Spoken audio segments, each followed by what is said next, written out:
Welcome, welcome, welcome to Mind Shift Mondays with myself, Celeste Curry, the emotional locksmith and growth coach D. He's our relationship coach. We come on every Monday at 6 p.m. We are super excited to be here today. We have a topic like none other. We told you guys all month that we're going to be talking about this infidelity thing because it's a topic that is not only tearing families apart, but it's tearing individuals. So we want to give you the real deal, the real scoop, the one that your heart really needs and is waiting for. And you guys know we don't do gossip. You might, they might use on some gossip column, but we show you the real deal with your heart. We give you the balm so that your heart can heal and be complete. So welcome, Growth Coach D. We are here for another Mind Shift Monday. Super excited. And so I'm going to let you go ahead and introduce our topic. So today's topic is when do you stay? When do you go? When Ooh. you're in a romantic relationship that is being impacted by infidelity. When do you stay? When do you go? And how do you know the difference? These are some very perplexing questions that Celeste and I encounter in our respective workings with other people. And we want to dive in. And we haven't talked about all aspects of this intentionally so that the conversation can be very fluid. And I'm excited to hear how different our perspectives are and what we come to as those takeaways at the end, because we didn't even plan those this time. We don't plan because we know that God's plan. He laughs at ours. So we don't even plan a whole lot to show up here. We plan as in we get together, we talk about what is the topic. We pray and we bring it, but we don't discuss it all with each other intentionally because we don't want anything pre-planned. We want our hearts, our minds to be shut those But down. we do plan. We Oh, we just intentionally keep certain parts of the conversation right. uh, for these lives, so they're very organic. So you never know what you're gonna get. Yeah.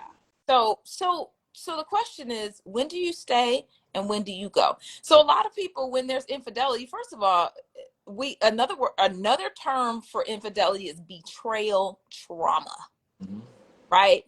It's one of the ultimate forms of betrayal because you take your heart, you you you share your heart, whatever is available. You share your heart with someone with the expectation that not only are they going to know how to take care of my heart, but that my heart's going to be better in their presence. My heart is going to be better in in their hands, if you will. And so what happens when you find out that those intimate parts of you are being shared with somebody else? Uh-oh. Yeah. So, and I know some women, I'm going to speak for the women. I'll let you speak for the men, Okay. unless Come on, come on. okay. But I know that for some of the women that I have talked to and work with, the first thing is get out. I don't want to see you. I don't want to be around you. The relationship needs to end. And then when things kind of calm down a little bit, they get to their regular self and they start to think more clearly. Do I really want the relationship to end? Mhm. And is it time to end it? Or are we going to go back and forth? So when is it really time? How do we know when it's time, whether or not we should stay in the relationship or not? I'm going to ask you. I got a lot of stuff in my mind. Well, we're going to go there and we're going to try to squeeze it into one live. I will say this. As a general rule of thumb, one of the pieces of information that I encourage people to embrace in this instance is one, get out of isolation because you can't see your blind spot. You Yes. get out of isolation and into some type of transformational community with people who can be honest with you. They need to be unbiased. They need to be loyal to Yeah. the both of you, ideally, and Yeah. then knowledgeable and how to help. I call that H.U.L.K. Honest, unbiased, loyal, and knowledgeable. And when you have these kinds of people in your ear, giving you their life experiences, it helps you to be able to make more informed and intelligent decisions. And so this is something that is it's not easy. There's no cookie cutter response, one way, one size fits all. It just is not like that. And so I want to encourage you to get out of isolation and surround yourself with the kinds of people who can offer you the type of support that you need. No man is an island. And once you get out of isolation, those people can help you. In the multitude of counsel, there is safety, the word says. And that's the most important key. And then the second for me, for anyone who is leaving a long-term committed relationship, especially marriage, my big thing is this: no regrets. No regrets. So Because, how do go you do ahead, talk to that? me. How do you do that after infidelity? You know, I got a lot to say. Come on. After, because we're talking about leaving after infidelity. After infidelity, you leave. First of all, how do you know that it's time to leave? Before I even ask you about how do you do it without regrets? Because I believe there's a way to leave a marriage, if indeed, I wish that every marriage could make it, first of all. Mm-hmm. If the marriage is ending, though, I think that there's a way to do it so that both people are healthy individually, so that they don't go on and they have repeated cycles and all that. Especially when there's children involved. Especially when there are children involved. Absolutely. So, but how do you know when it's time for a relationship to end after infidelity? So going back to my last remarks about no regrets, there is, and let me preface why I say that. Because a very high percentage of people, once they leave a marriage, and it might take a couple weeks, it might take a couple months, usually it's after several years, they look back and they're like, man, I wish I woulda, if only I had tried. Yeah. I didn't really do everything that I could. And they look back and they see that even though there were some really serious issues, some of those issues were fixable. Some of them were solvable. They come in contact with other people who encounter infidelity and actually heal from it. And they see them down the line and in a relationship that is flourishing and thriving and growing. And while we never ever encourage people to experience that, it's to go into that intentionally. There are many couples who are able to recover from it, but you got to do it the right way, and that's always out of isolation, number one. And then you got to do the right kinds of work. Both parties ideally need to be working simultaneously, doing the right kinds of work. But my big thing is no regrets. Like, if there's something you can do, Yeah. do it. Try everything. One of my very close friends, he is also a therapist. He talks about it like this. He's like, okay, check all the rooms. If you're a firefighter, before you let it go up in flames, you're going to check every single room, and you're going to look for signs of life. Yes. Because at the end of the day, if there's any sign of life, then it's worth the attempt at trying to save it. So that, if for no other reason, so that you don't go down the line, look back, and then have these regrets like, man, like, even though this situation was messed up, it could have been fixed. Is there anything too broken that God can't fix? Like, I say that with all humility, because I know of some situations where it's just like, yeah, there's not much else that can be done. But I do believe in the power. When do you know that it's time to leave? So relationships take two. They take two willing participants. That word. Mm-hmm. And so when it comes to love, without the freedom to say no, There's no meaning to saying yes. Yeah. And even God in all of his omnipotence, he's all powerful, but he's absolutely not controlling. And he will never attempt to force someone to be in relationship with him. And neither should you. Mm. You have to understand that we are complete, we are whole, we have everything that we need from the Father. Yes, we want to be connected in these interpersonal relationships, but ultimately, at the end of the day, it depends on us. Even though God has all this love for us, we got to receive it. We got to position ourselves to be able to respond to it in the right way. And if we don't, what's God going to do? He's not going to force you. Yeah, that's interesting. So I tell people, after infidelity that it's time to, first of all, I've helped a lot of couples get through infidelity Mhm. that weren't willing. Like you said, both parties have to be willing. Okay. And that willing, that's a whole nother life. But I know that someone's ready.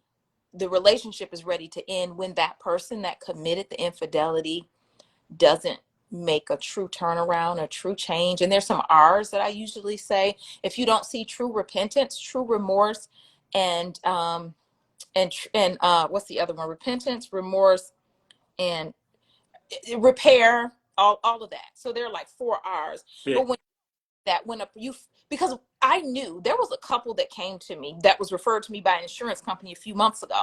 And when that couple started, I said to you, Mhm. as much as I want everybody to make it, I knew that they wouldn't. Mhm. The reason why I knew that they wouldn't is because the infidelity had just happened several weeks prior.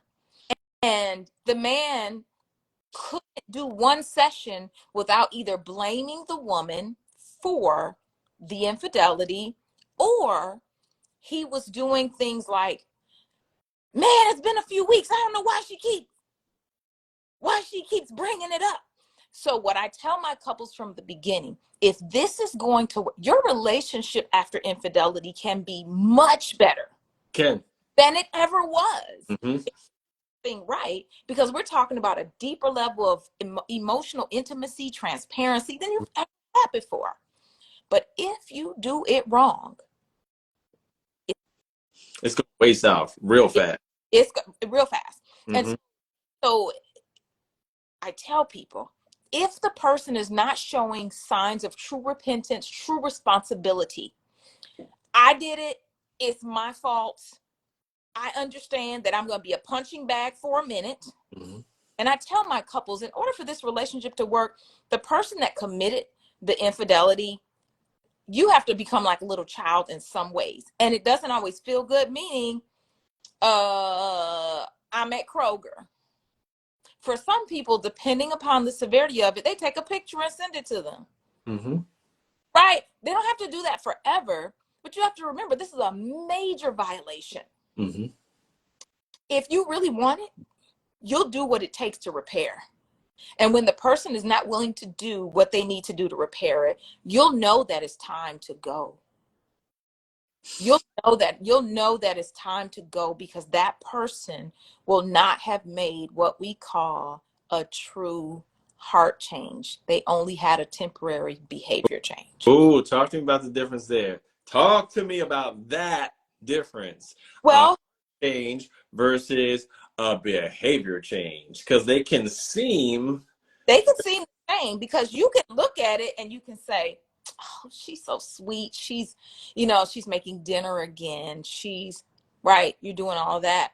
And you can see her behavior. She's better, only temporary. A heart change is a little bit of a slower change. It's immediate, not complete immediate. I mean, they jump on the road to recover as fast as they can. Mhm. Then that heart change goes through different stages where the heart is tested, where the question every day is, will I choose my spouse today? Mhm. That old sexy girl that puts on half her clothes, walks into the job, right, and comes to my desk and say, what you doing? Right? So And I know that I'm choosing, I'm a woman, a straight woman, but if I were a man, I'm choosing my wife when I say, I'm good, I'm handling my work. I hope you have a good day. Shut that thing down. A heart change is tested and passed the test, and the heart change is permanent. Mm-hmm. The behavior change is not. You just see behaviors. They're temporary, the changes are. And then the person starts either gaslighting, or they blame you, or they act like you're crazy. That's what, gaslighting. So I think we got to jump in there because that, and I'm very hesitant to use these buzzwords because you hear people use them all the time. You're gaslighting me. You're gaslighting me. But what does that look like? What does that sound like in this context, so people know what they're looking at and how to make an informed decision? Yeah. Like, for example, I remember this woman telling me that she and her husband were trying to work through the infidelity, and things were going so well that they were actually getting ready to go on like this, make this major ceremony. It was hello, and so he walked up on him talking on the phone to someone, but she could kind of tell that he was talking to a guy. I mean, a girl. She could tell he was talking to a girl just based on the, hey, you know what I'm saying? You know what I'm saying? Doing all that. And she Dude, was like, hey, babe. that's great. And she was like, hey, babe. And the phone went away. And she was like, what's up? He's like, nothing. She said, you were just on the phone. He said, no, I wasn't. You weren't just on the phone? No. Mm-mm. So now he starts gaslighting her. He starts acting like, making her question herself, Mm-hmm. her mental, like everything is, you're questioning whether or not, did I hear that? So that's gaslighting. Yeah, and another common one is, how dare you be spying on me? You got the nerve to be, it's just like, whoa, wait, what's the flagrant offense? The And fact get I'm the attention off of him that's the objective. doing it. Mm-hmm. And gaslighting makes you think you're crazy, Mm-hmm. and sometimes they're kind of aggressive with it, just Mm-hmm. will back down. But gaslighting is an ultimate form of denial. Yeah. And it puts it. So that's when you know that it's really time to go. Now, for some relationships, that breakup is temporary. Yes. Because for some people, it takes them to feel like, because sometimes I see with couples, I have to say this to one of the parties. What has she lost? Or what has he lost? Some people, excuse me, need to lose something in Mm-hmm. order to wake up. Everyone doesn't have to. But when the person, you see that they're not really changing, or they're still keeping secrets. Remember, I say this a lot on our lives. The danger starts when the secret first begins, right? So if you find them secrets, um, yeah, the secrets, yeah, I can't wait to get to that one. Uniquely made. But yeah, and so her comment kind of took my attention. I love it. So It's yeah, a so he, that's my brother from Jacksonville. oh, uniquely made he. I apologize. Of Don't course. stop. Yeah, yeah, yeah. Mm-hmm. So but all of that to say, I'm a supporter of all marriage. I will say though, it is a waste of your time when you're dealing with someone that's not really ready or doesn't want to change. And if you cut it off and they do the work, we're not wasting each other's time anymore. Mm-hmm. But if you cut it off and they don't do the work, like I know of a couple where, when I tell you, the second he realized that she ended the relationship, he was on dating sites. Oh. The second. She saw him on the dating site. She wasn't trying to be on the dating site, but someone sent it to her, like, look at this, look at your husband. He's what? He's on dating sites. So, which means that the goal wasn't really repair, right? Because oftentimes, depending upon the reasons why the person is cheating, You know, like the Bible says, stolen water is sweet. They need that spouse or that main person in place in order for this thing to be of heightened excitement. Mm-hmm. Right?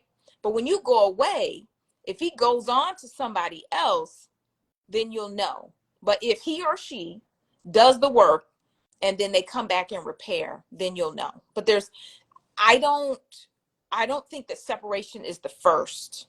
It's not the first thing that we do. Okay. Okay. Because But people do. Some people say immediately, just like ironclad, like shut it down. Now, when are you saying that separation is appropriate? Immediately. separation is appropriate immediately based on some of the information that you find, because some things can be dangerous. Okay. Like if you find out that he or she is sleeping with like prostitutes and stuff like that, you know, sometimes a separation is in order because that's kind of danger zone, because sometimes you can't even trust yourself to reinforce boundaries. So if someone's gaslighting Mm-hmm. and they're denying the whole thing and they're pointing the finger, like what are you recommending that they do in that moment? Are you recommending that they just kind of stick around and try to work it out collectively, collaboratively, or is that time for a separation? Gaslighter. Say it You again. can't collaborate with a gaslighter. Okay, so they have to be able to take that responsibility. Going back to your 3 R's. So if the person is taking responsibility, not I'm sorry, but like there's no but in a real apology. Number one, At all.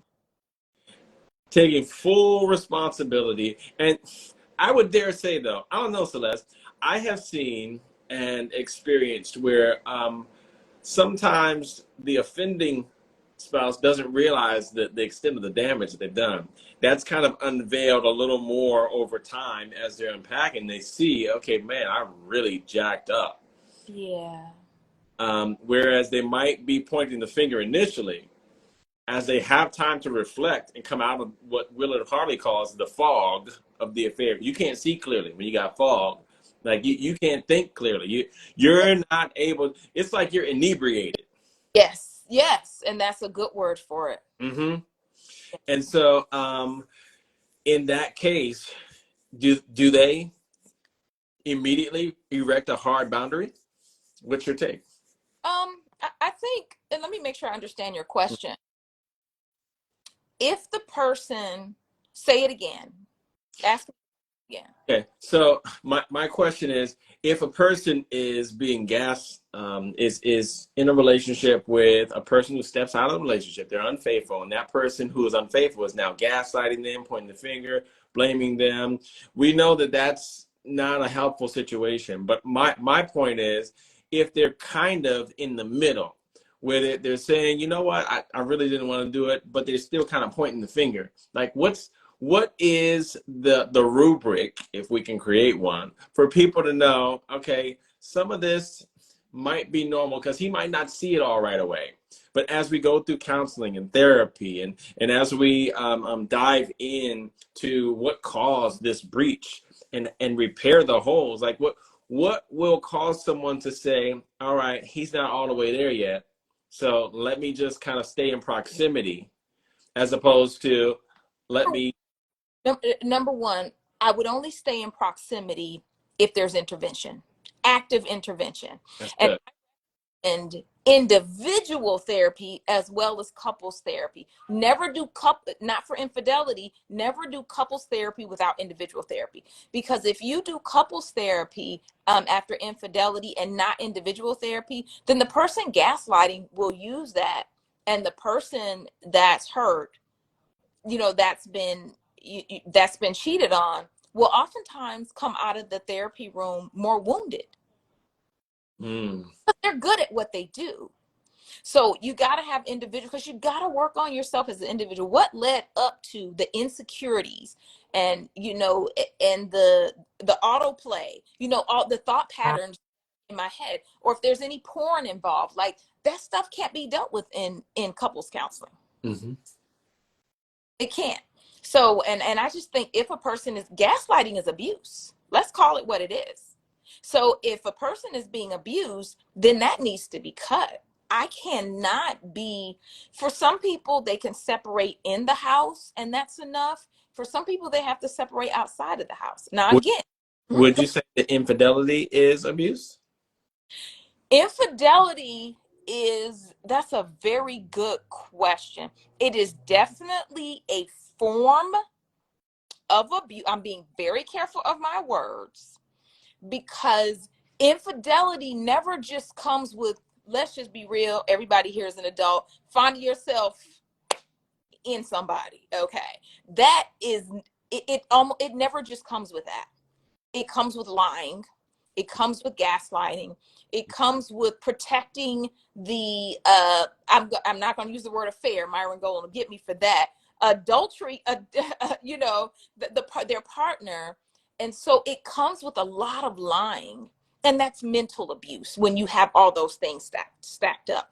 So yes, it is a form of abuse because it's not just a matter of, not that them coming together physically is not enough. Now we had some comments I wanted to make sure that we got to. Yeah. Can I be unbothered by gaslighting or just ignore it? This is a very good question. Go, you want to answer it or you want me to answer?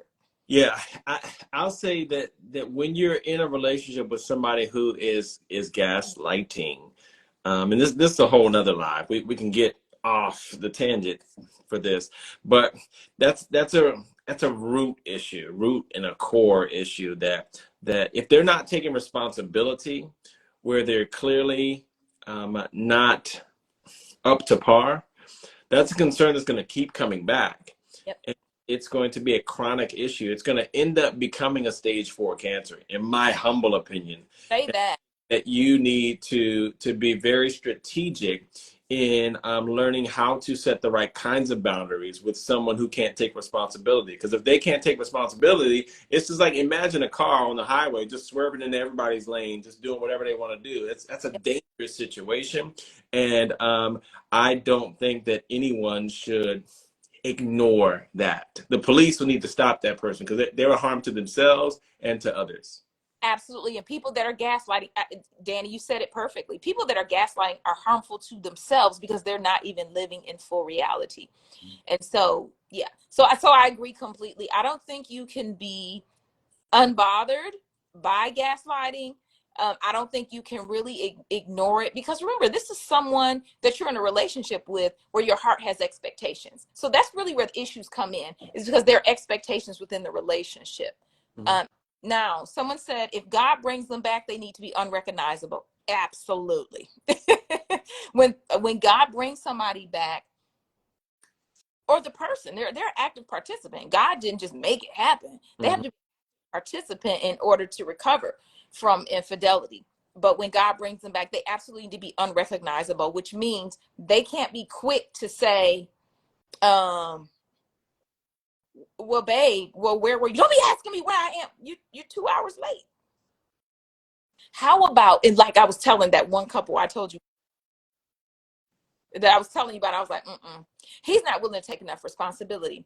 How about, and so what I do with my couples, I tell them, even before the person has to ask, I'm not telling you this just because that other person needs reassurance. They do. But you are building a whole new character so you can be unrecognizable. The person that you are. Oh my gosh, I remember this one couple. Their relationship looks so much different afterwards. Mm-hmm. I tell you, so beautiful. But he had to be willing to be uncomfortable, to reassure his wife and his children that he was a better version of himself. You used a key word that I'm going to jump in on because we're talking about, okay, whether or not, those of you who are just joining, when do you stay? When do you go? How do you know which decision you should make? And you use a word that is often used as character. And one of my favorite quotes about the definition of character, it's who you are when no one is looking. Yeah. Who are you when no one is looking? And so in the context of your romantic relationship, Who is your partner when no one is looking? So where this is a really big deal, because all it takes is one lie to question all truths. And when Ooh, you have these, say that again. All it yeah, takes is one lie to question all truths. That's deep. and so when you come to this aspect of unfaithfulness, that and even going back to gaslighting, that's a character thing. Yeah. And while everyone is flawed, we all make mistakes. The best That's thing, why mistake though. Let me ask that. come on. Is oops. I apologize on my phone. So is gaslighting a mistake? Can we? No, no, I don't think that gaslighting is a mistake. I think that some people are unaware that they do it. I genuinely believe that some people are unaware that they do it. And this is why it's important to get out of isolation and to have a third party to point it out and say, this person is not taking responsibility. You need to erect boundaries to protect yourself. If there's children involved, to protect those, and all other forms. Because when a person can't take responsibility for their own actions, they're out of line. They're all over the place. And yes, Courtney, like you're saying, gaslighting is a character issue. And it's not meaning that it can't be resolved, but in order for it to be resolved, the person has to own that I need to fix this. Or at the very minimum, the person who's being gaslighted needs to erect some boundaries. And those boundaries, if constructed wisely, can bring about a transformation in the dynamic that you're trying to navigate. It But can. Very dangerous dealing with someone that is a gaslighter. I I think that people can be desensitized when they gaslight often, or when that has been their go-to. I do believe that initially they are full aware, just like VeggieTales, those that have children, um, Larry Boy and the Fib from Outer Space. That Fib, the first time it's like, oh my gosh, I lied. And it's like, Fib, did you get bigger? Yeah, that lie kept growing. So I think gaslighting is like that. I do believe that we know when they may not call it gaslighting, but we know when we are trying to deceive someone. But notice when they're confronted where they absolutely can't deny it, then there's an excuse for it. There's an excuse for the gaslighting. So for those I know that are just joining, we're trying to have this adult conversation about when to stay in a relationship when there's infidelity and when to leave. And I think just to kind of uh, say about when we stay when we see all those R's, that the person is making true repair attempts, that they're accepting responsibility, that they're, what's my other R's? I must need some sleep. you said it right before we went on. I did responsibility, repairs, um, repentance, Repentance. and so when you see all those things and you see consistency in behavior over time, Come on. one that you stay with. The person that you leave is the person that's going to waste your heart's time. Remember, our hearts are so precious that every organ in our body, every cell in our body is dependent upon what happens with the heart. In fact, the Bible says that illness comes from a broken heart and a broken spirit. Okay? So then, this is not something we want to play with. Stay or leave. Yeah. Sometimes leave. Even as you said that, my mind went to, be hot or cold. But that lukewarm, that lukewarm, it's got to go. It's got to go. And again, my admonition is, number one, get out of isolation, get some support and accountability for yourself. Have someone to help you, look in your blind spot and guide you through the process. Try to make sure these people are not biased, that they can be honest, that they have a loyalty to you both, and that they are knowledgeable. But there is a path to recovery Yes. from affairs. There is a path to recovery. I said the word. I'm sorry, Dr. Myron Golden. There is a path to recovery from adultery, and many couples find it. Yeah. But it is a narrow way because, like I say on a lot of these lives, trust, it's built in droplets but lost in gallons. Woo, And once say it again for the first timers. trust is built in droplets, but it is lost in gallons. Yes, Lord. If you're watching the replay, go ahead and put that in the comments for us so that people can understand that it's about those 3 R's over time. You know, that drip can result in the reservoir being the reservoir of trust being built back. There is a possibility that dry bones can live again. Yes. Because there's nothing too hard for the Lord, but God can do anything with a willing heart. With a closed heart, what can he do? What Nothing. can God do? And you just answered the question in a nutshell. The willing heart is the one that's willing to put in the work, that's willing to accept him or herself, take responsibility. So that's the person you want to work with, to stay with. But the person that has the closed heart is going to be defensive, is going to end up blaming, is going to make excuses. That is the person that you want to leave. Sometimes that leaving is temporary and that person wakes up and is willing to do the work. But when they are not, let me tell you, I know people that stayed for 40, 50, 60 years. And I remember this pastor on Facebook years ago. They have been married for so long. The man is like 80 now. Let's just be honest. His parts under the waist ain't probably wasn't working too good because he done used them and misused them, right? And now here he is with this wife that's stuck by his side. And he said, oh yeah, I done put her through this. I done put her through that. And here we are. And she stayed and she's still with me, my queen. I said, what is wrong with that picture? What is wrong with that picture? I'm not saying, so that's what I apologize. I got this thing going on with my my phone in this computer. We know what to get you for Christmas.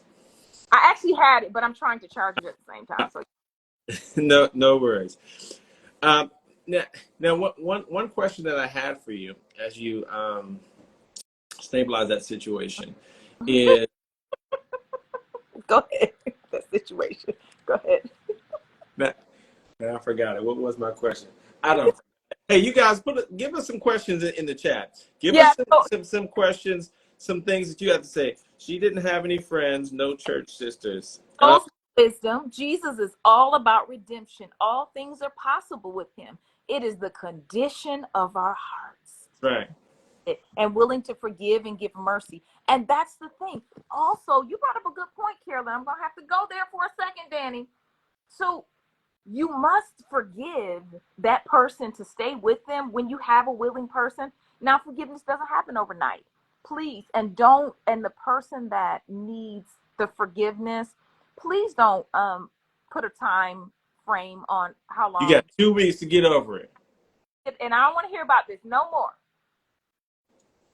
And it's like, no, my heart needs to go through, just like you need to take steps to heal, my heart needs to take steps to truly forgive. Yeah. And if that person is not willing to be patient, then you're going to have,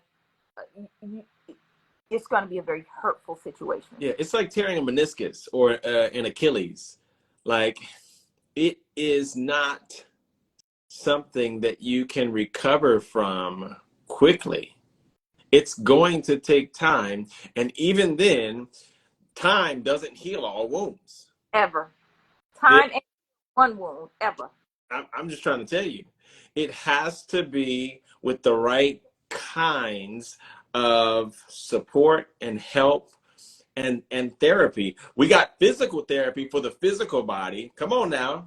Yeah. Come on, right? If somebody tears a meniscus, if somebody, ruptures their Achilles, they're not just gonna, get out of bed and start running on the football field or the soccer field.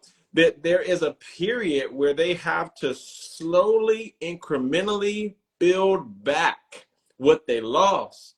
It's possible. Many athletes come back from those injuries, but it doesn't happen right away. Time does not heal all wounds. And as Celeste said, time doesn't heal no wounds. That's grammatically incorrect on purpose. I used to teach grammar. I just wanted to say. Yes, we speak incorrect English on here sometimes just to drive points home. But the thing is this: who am I to inflict pain and then require that you suck it up so that I can be made comfortable in a relationship that I broke down? Mm-hmm. Remember that. You know, everybody's not a throwaway. I talk to couples all the time. I'm like, no, your spouse is not a throwaway. Your spouse might be broken, but your spouse is willing to put in the work to heal. But some other people aren't. So prayerfully, we are answering some of your questions. Please, if you have more, put them in the chat before we shut this down. And we don't like you guys too long. It does get really good. So Because, Celeste, I got a couple questions for you before we close it. yeah, we don't have to shut it down just yet. I'm just saying. Yeah. Okay.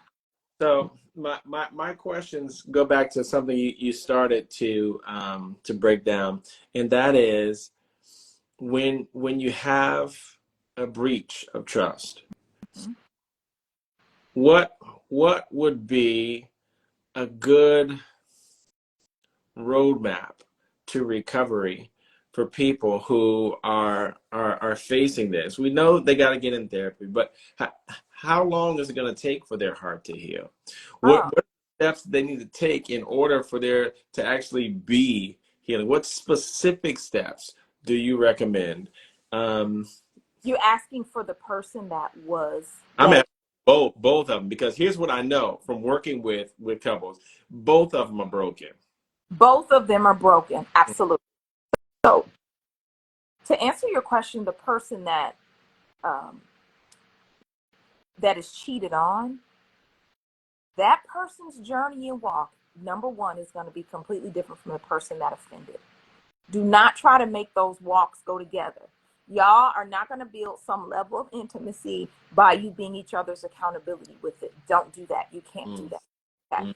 So Say that. Whoa. Say that part again. Say that again. Ooh, I hope I can. So yeah, so your walks together, because sometimes being in a relationship, we think that we help each other with everything, but this is the thing that you don't. You have to heal, for male or female that was cheated on, and the other person really has to do the work for them to heal too. The healing is different. I'm on the receiving end, you're on the dishing end.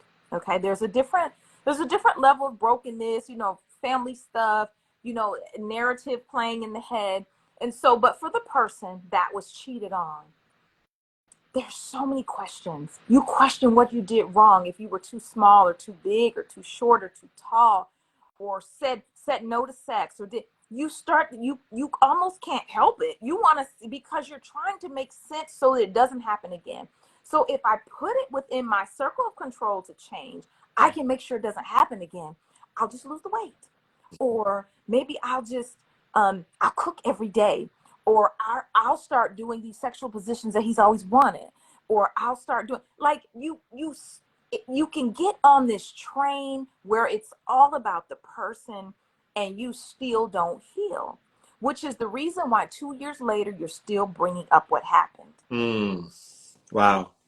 You actually decide, you know what? The decision to cheat is a very selfish one. That had nothing to do with me. I couldn't be smaller. I couldn't be taller. I couldn't be shorter. I couldn't have a bigger this and a bigger that. I just couldn't. So now my heart still needs to heal because it was wounded. So my wounded heart has to just deal with itself. Now that's a whole nother thing, because first I have to reestablish self-worth and self-esteem. So that's how I'm going to answer it, or else I could talk about that for an hour. Okay, I go for you. Establish, and I have to reestablish some level of trust in myself, because I chose you, you hurt me, and so now I don't even know that I have the ability to choose correctly. So I don't even trust myself. So I think all of that needs to be dealt with. Hopefully I answered your question there. Did you want Great job. I got one more for you, and then we can start to land. And that is, I have a heart of compassion for all people, including but not limited to people who make these choices and these decisions that compromise the integrity of their relationship. But I also know of many instances where they are on the road to recovery, and they keep hearing from this other person that they're constantly berated. They have it's like trying to be married to an FBI detective who's looking at your every move, and they want to see, they want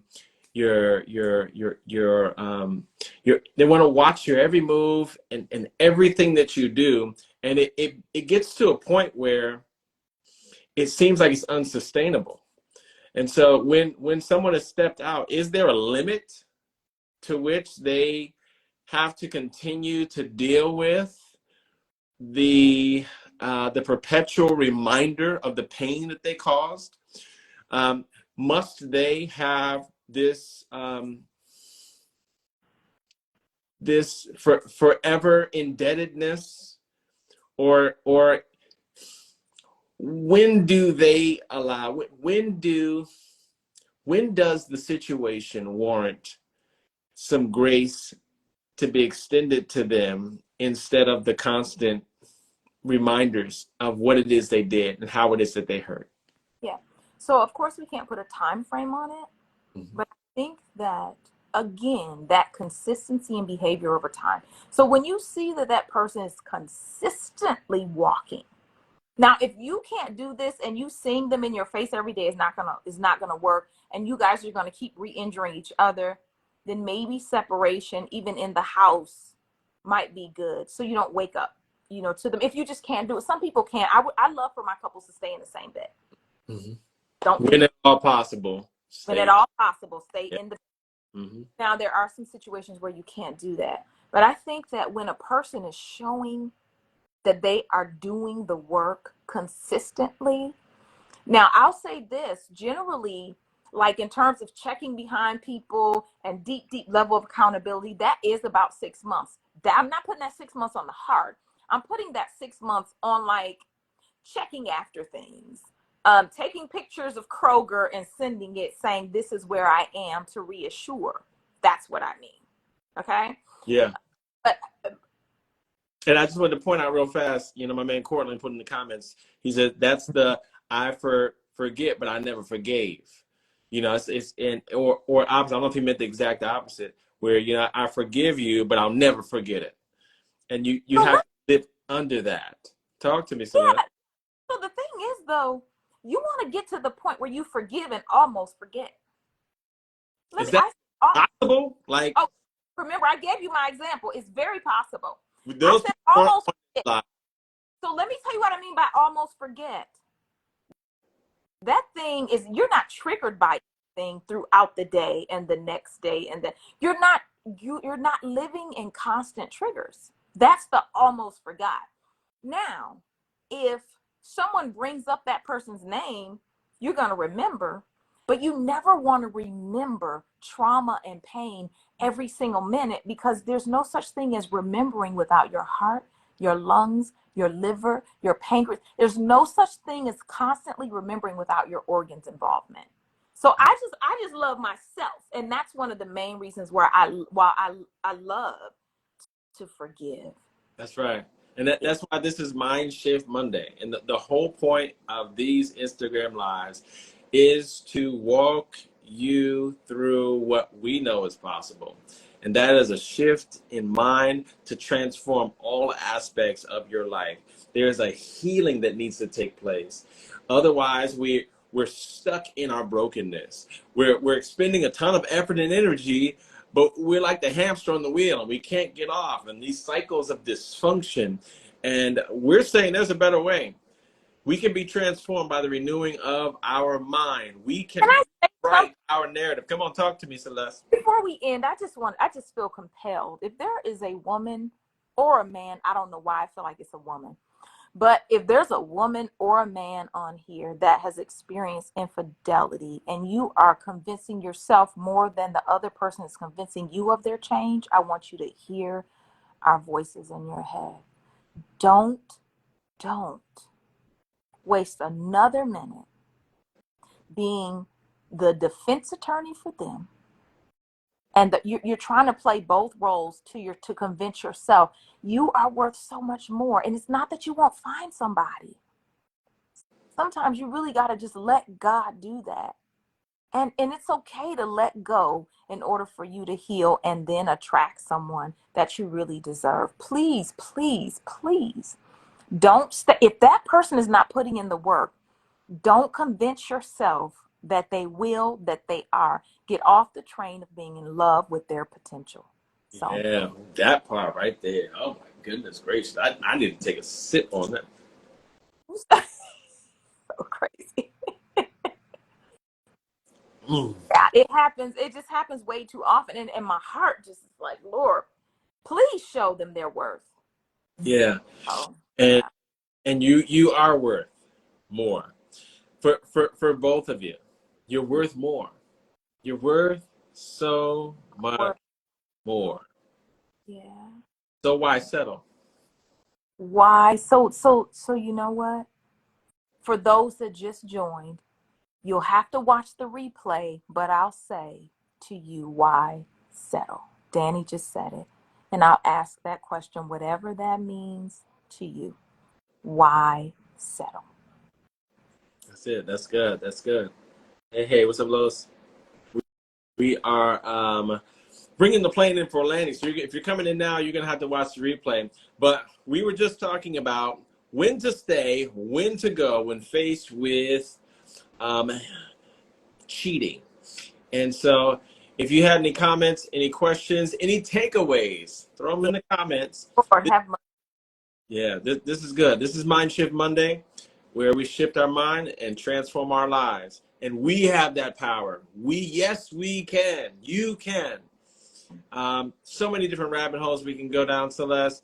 There are infinite situations that people are facing, but I'm glad that they have the wisdom and the guidance that we were able to offer them on today. You have any final takeaways?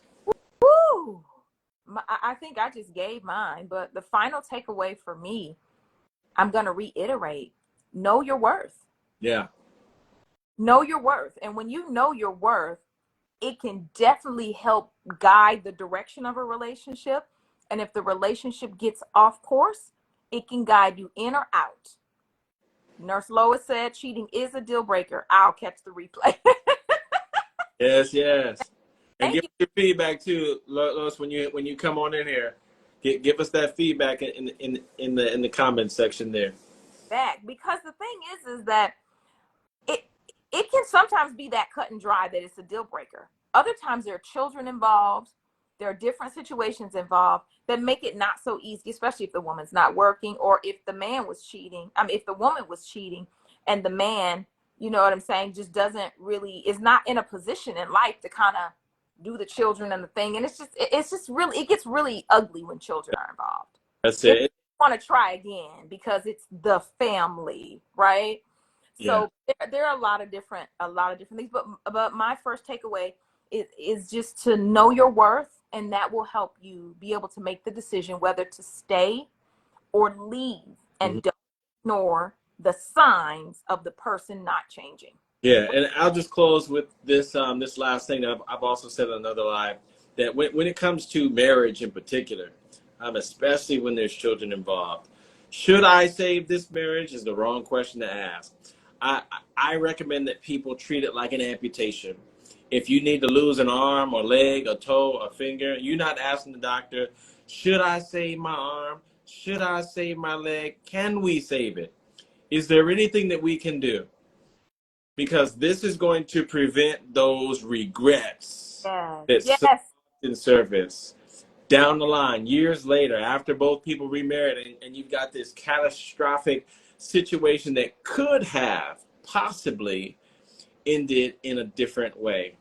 And so, thank you so much for hearing. Let us know in the comments what you agree with, what you disagree with. what your major takeaways are. And we're going to see you next week for MindShift Monday. Yes, yes, very good. Thank you guys so much. Love yourselves. Make sure that's an action word. And we'll see you guys next Monday at 6. Make sure you share this live. Make sure you tell people that we come on every Monday at 6, so you can help transform their lives. All right. Have Yeah. a